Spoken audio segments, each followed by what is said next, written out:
hanya dekat Bapakku, rasa tenang hatiku. Kau sertai jalanku sepanjang hidupku.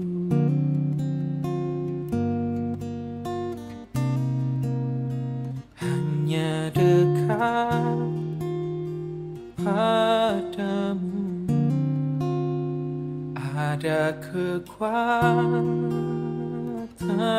baru. Kaulah perlindunganku,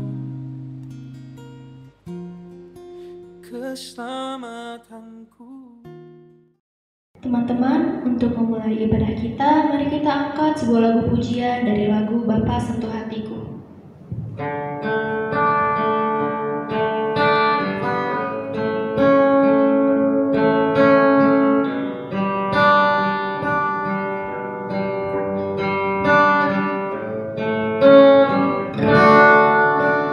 Betapa ku mencintai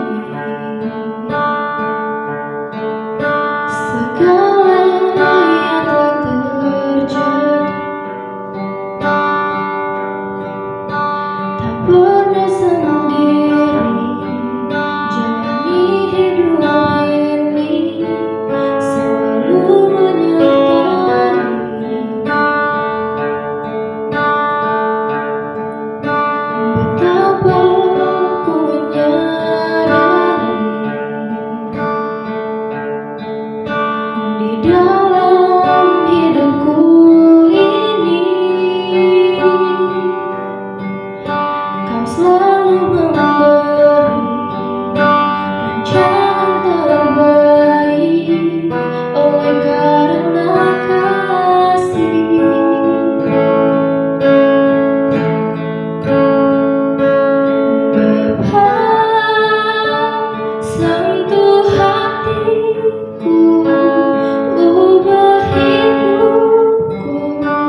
Ya, selamat pagi anak-anak yang dikasihi Tuhan Yesus Kristus.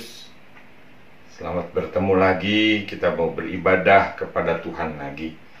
Kita bersyukur kalau Tuhan terus memberkati, menolong, mengarahkan hidup kita selalu, sehingga kita bisa menjalani PTM full 100% ini sudah sampai ke minggu yang kedua ya. Kita sudah menikmatinya dengan segala sesuatunya. Dan hari ini kita akan beribadah bersama, dan sebelumnya mari kita berdoa. Tuhan Allah Bapa kami yang bertata dalam kerajaan surga, Allah yang menciptakan kehidupan kami, Allah yang memelihara kami, Allah yang menolong kami dan menuntun langkah kehidupan kami sampai kepada hari ini. Kami bersyukur kepadamu ya Tuhan, kalau hari ini Tuhan memberkati kami lagi dan memberi kesempatan lagi bagi kami untuk kami bisa beribadah kepada Tuhan dalam kebaktian siswa. Kiranya Tuhan yang memberkati kami agar pujian yang kami nyanyikan berkenan di hadapan Tuhan. Firman yang sebentar lagi kami dengar, menolong kami lagi bagaimana kami bisa menjalani hidup kami yang penuh dengan tantangan ini ya Tuhan. Biarlah firman-Mu yang akan menjadi pegangan bagi kami, untuk kami bisa membangkitkan lagi semangat hidup kami. Hati kami bisa terus berkobar untuk Engkau ya Bapa. Urapilah masing-masing kami, baik hamba-Mu yang menyampaikan maupun setiap kami yang merenungkan firman-Mu. Tuhan yang memberkati kami. Dalam nama Yesus kami berdoa. Amin. Nah teman-teman sekalian, hari ini kita akan sama-sama menggumulkan satu bagian firman Tuhan. Ada dalam 1 Raja-Raja 19. Ya, 1 Raja-Raja 19 itu bercerita tentang Elia di Gunung Horeb. Lalu Allah menyatakan diri kepada Elia. Ayat 1 sampai ke 18. Kita bisa membacanya bagian itu ya, ada 18 ayat yang menceritakan bagaimana Elia dalam pergumulan hidupnya itu, dalam pergumulan pelayanannya itu, dia menyingkir ketika diancam oleh Isabel, dan kemudian dia bertemu dengan Tuhan dan mengalami kebangunan hati di sana. Karena hari ini tema kita adalah Revive the Heart ya. Nah teman-teman sekalian, hari ini saya menggunakan background khusus ya, yaitu DOC ya, Disciple of Christ. Dan ini akan menjadi ciri khas kita di kerohanian pembinaan iman karakter. Dari TK sampai SMA kita menggunakan istilah DOC, komunitas DOC, rekan-rekan DOC ya, Disciple of Christ.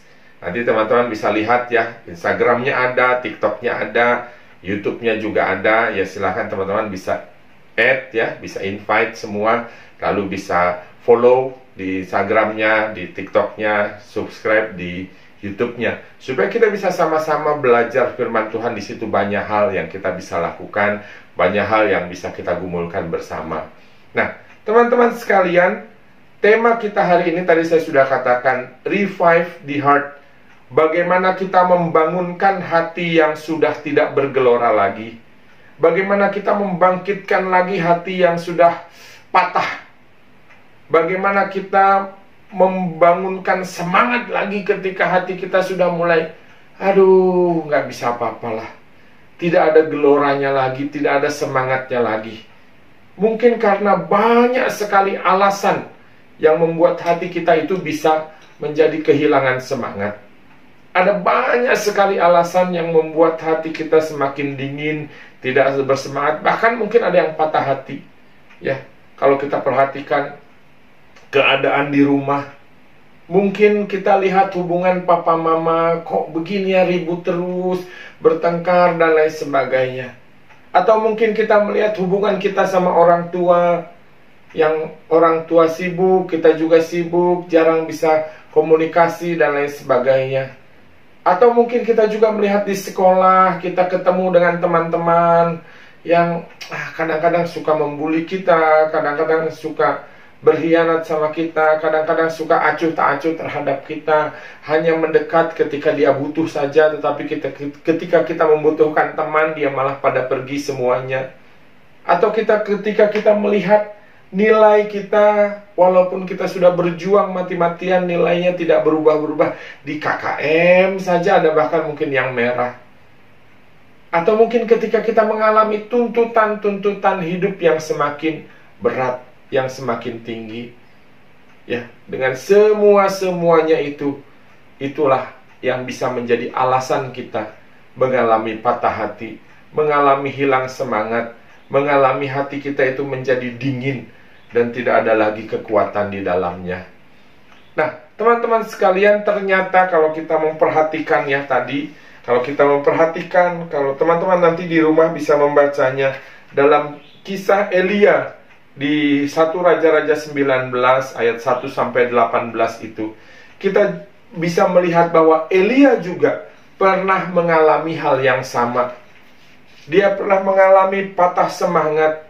Dia mengalami hati yang sudah tidak lagi ada geloranya, patah hati karena keadaan. Kita bisa baca nanti alasan-alasannya. Ada beberapa alasan yang dicatat di situ bahwa dia sudah bekerja keras untuk melayani, dia sudah kerja keras untuk membuat orang Israel bertobat, untuk melawan nabi-nabi Baal dan lain sebagainya.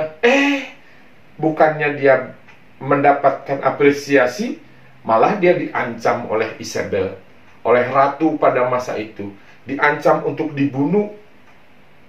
Bayangkanlah, dia udah kerja keras melayani, membuat orang bertobat dan lain sebagainya. Bukannya ditepukin tangan gitu ya, disyukurin atau dipuji, malah diancam.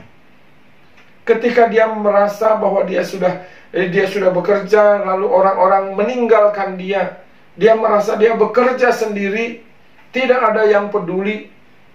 Itu juga membuat Elia langsung, hatinya mulai patah semangat. Aku seorang diri saja Tuhan, ketika Tuhan tanya. Semua orang sudah nggak ada, hanya aku seorang diri. Dia merasa berjuang sendiri. Itulah yang membuat dia patah semangat. Dan kalau kita baca lagi di bagian ini, kita akan dapati juga bahwa Elia patah semangat karena dia merasa gagal. Dia sudah berjuang untuk orang Israel ya, supaya mereka bertobat kepada Tuhan. Dia berani diadu tuh dengan nabi-nabi Baal. Ya, kita ingat kisah ketika Elia mempersembahkan korban, nabi-nabi Baal juga mempersembahkan korban, dan dia menang. Tapi kemudian yang dia lihat apa? Orang Israel tidak bertobat juga. Sudahnya kerja keras, dapat ancaman, dia kerja sendiri, tidak ada yang mendukung, gagal juga. Dia merasa gagal dengan apa yang dia lakukan.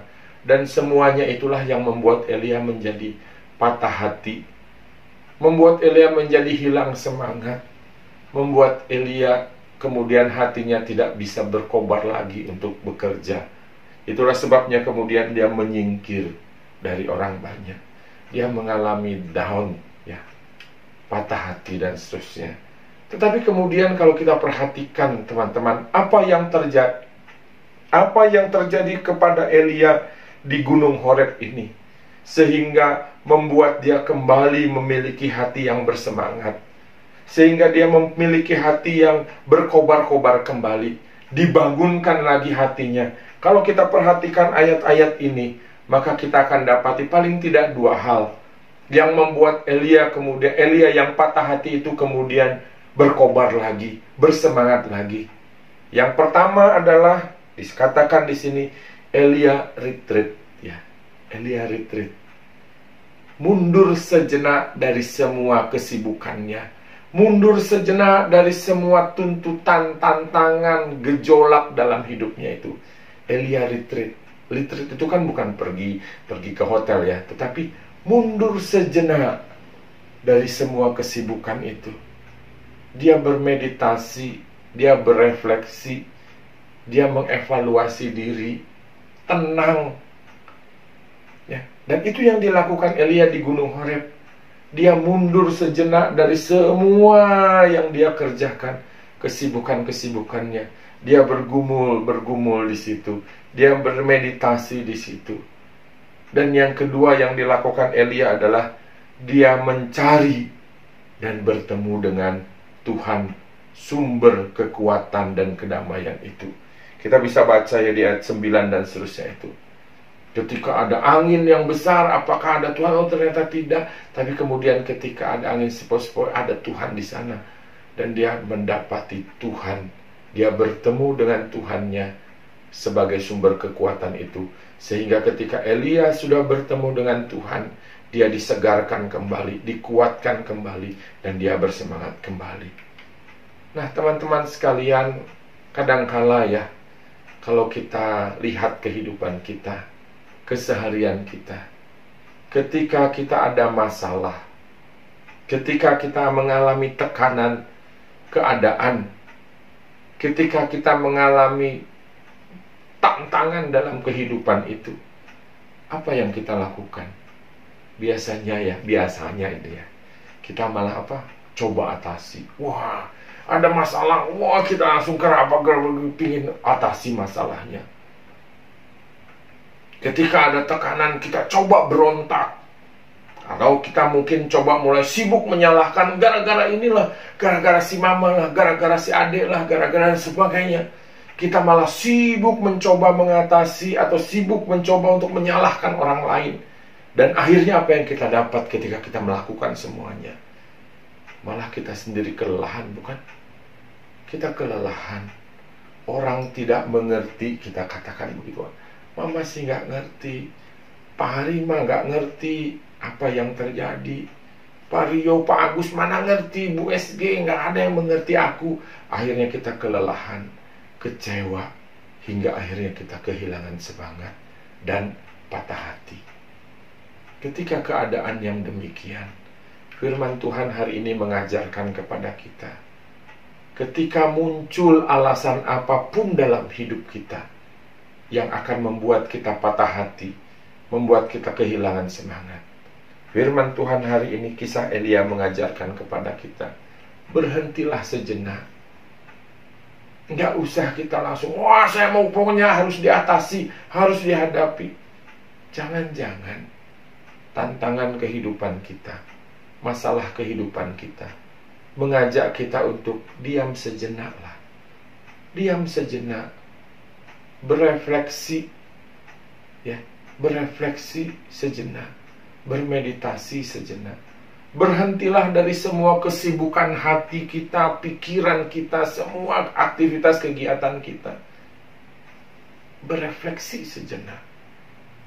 Dan yang kedua dikatakan di sini, cari Tuhan, cari Tuhan. Bergumulah dengan Dia, berdoalah bersama dengan Tuhan.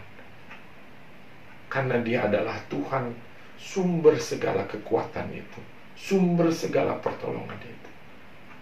Maka teman-teman sekalian, yuk mari kita gumulkan bagian ini.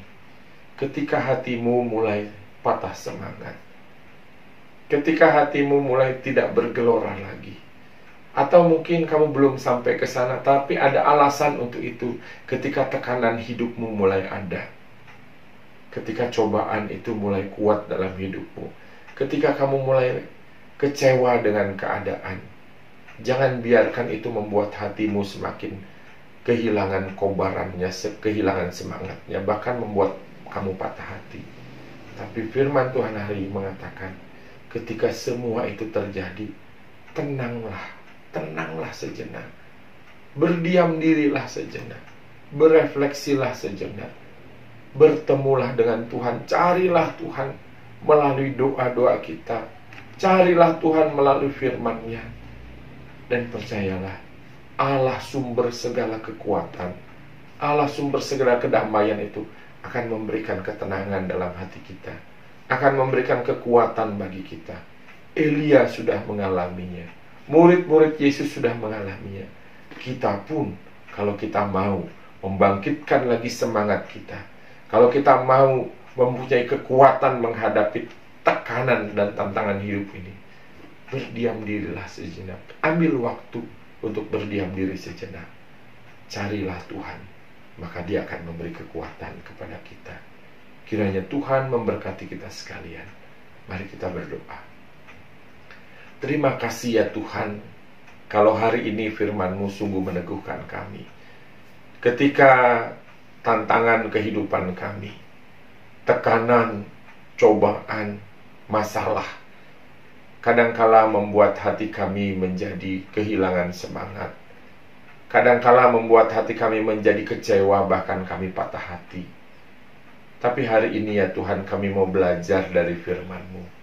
Ketika Elia mengalami patah semangat, kehilangan semangat, dia berhenti sejenak, berdiam diri dan mencari Tuhan.